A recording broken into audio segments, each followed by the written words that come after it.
Welcome to Backyard Plus. In this video, we show you how to place the spa high limit and temperature control thermostat probes into the Thermowell or dry well on Pre-1995 hot spring and Tiger River spas. Step 1.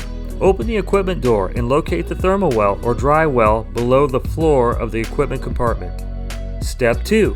Place the temperature control probe into the Thermowell as far as it goes until it stops.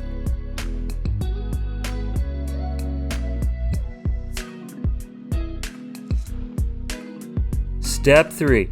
Place the spa high limit probe into the Thermowell as far as it goes until it stops.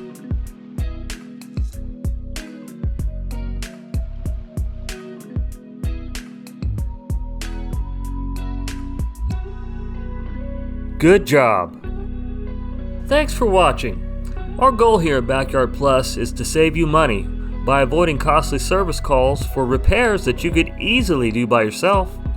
If you have any questions or need to place an order, feel free to give us a call at 805-541-9000 or visit us online at backyardplus.com.